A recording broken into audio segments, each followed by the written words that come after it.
Joining us now is Representative Jason Smith, ranking member of the House Budget Committee. Congressman, great to see you. First, I got to talk about Afghanistan because, you know, some Congresses around the world have decided to put off issues until the issue in Afghanistan itself is resolved. And some congressmen here in the United States are saying the same thing should happen here, particularly those who have street cred with regard to Afghanistan, like Congressman Brian Mast. Lost both of his legs in Afghanistan fighting there. Let me just play a soundbite of what he said about this and then get your reaction. Roll tape. When something's going on here, like working on a bill that has to do with altering voting or infrastructure, you need to ask the question, what the hell are you doing? Get our Americans home. What do you think of what he just said? He's exactly right. Our number one priority is to get our Americans home, and that's what we should be focused on. We've been working in our congressional office by constituents that's been contacted to help get their friends and family back. That should be the number one priority, but unfortunately this administration, they create a crisis and then they try to run and hide from it. That's exactly what they've done here. Well, isn't it more Democrats would rather not be associated with such a dismal failure as we've seen in Afghanistan? I think the House Democrats are quite happy not to deal with Afghanistan, don't you? Absolutely. I actually raised today on the House floor that right now Americans are concerned with all the crisis that's been created by Biden, whether it's the Biden border crisis, the Biden inflation crisis, the Biden energy crisis, now the Biden Afghanistan crisis. And what did they do to answer? They put the Bernie budget on the bill, which only makes those four crises even worse. That's crazy. You, by the way, had a piece in Fox called the Bernie, in which you mentioned the Bernie budget. Of course, Bernie Sanders is a socialist. Is what you're saying that the House just voted essentially to approve of a socialist budget? This would be the first socialist budget that the United States ever approved of. Yeah, they did. And it's quite a sham on how they did the process. We were supposed to mark up the budget back in mid-July.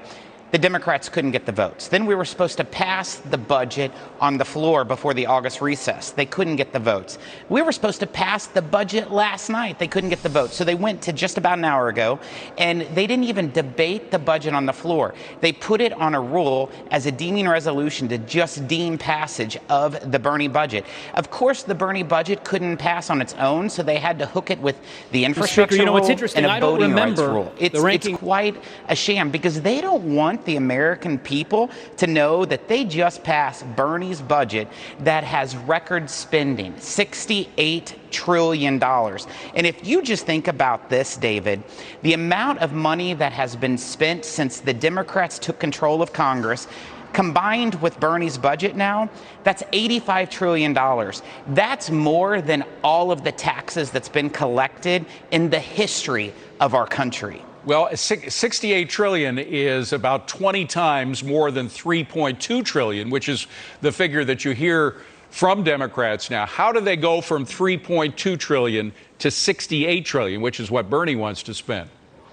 Democrats can't seem to do math very well. Yesterday, when we were in the Rules Committee, when I said this budget would create $17 trillion in new debt, the chairman of the committee tried to argue. And I'm like, the numbers, here they are. Just add them up. But see, Democrats think that they can just create money. And they also believe that deficits don't matter. But let me tell you, the people who I represent in rural America, they know that this reckless spending is affecting their lives because now, because of rising inflation, it's costing them more to put food on their table, clothes on their backs, and gasoline in the car. In my state alone, gasoline prices are up 80% since this administration started. By the way, again, I don't want to focus exclusively on numbers because there are other things, but 68 trillion is about half of all the private property owned by Americans. That is to say, the Bernie budget would essentially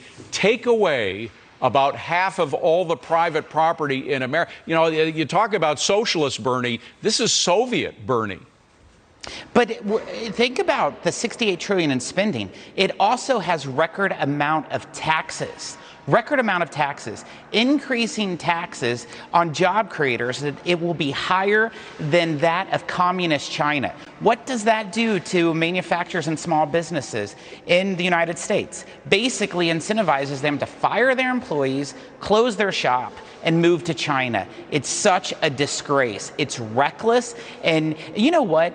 Bernie Sanders lost the election, but apparently his policies won because Nancy Pelosi and the liberal squad are pushing Bernie Sanders' policies, and that's what just passed out of the House of Representatives. But what happened to the moderate Democrats? Because not everybody in the House who is a Democrat has a socialist by their name. I mean, you talk about the squad, you talk about Bernie, they seem to be pretty proud of it. But how did the others collapse? What did Nancy Pelosi do to make the others collapse? The so-called moderates folded like a cheap tent today.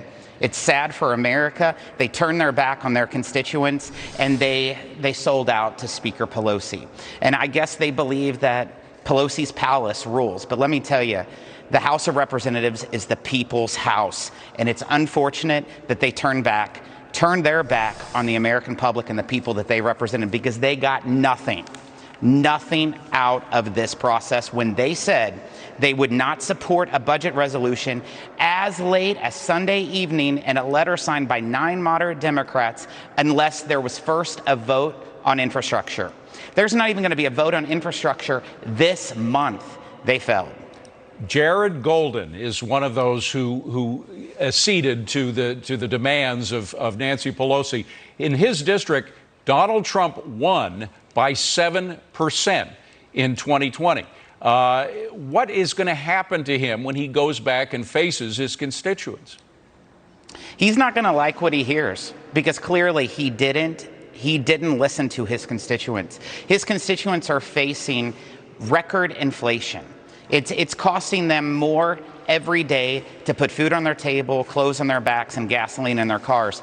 And his constituents aren't going to be happy about the tax increases on the working class. What just passed in the Bernie budget is tax increases on all Americans. Even Americans who make less than $400,000 a year will face tax increases because of the Bernie budget. But in fact, the Bernie budget rewards the Democrats' political friends, their allies, and their donors. It gave tax breaks and subsidized wealthy environmentalists. It's unacceptable. They should be embarrassed of what they just allowed happen on the House floor. Congressman Jason Smith, ranking member of the House Budget Committee. Congressman, good to see you. Thank you for coming in. Appreciate it. So is the chaos in Afghanistan and Washington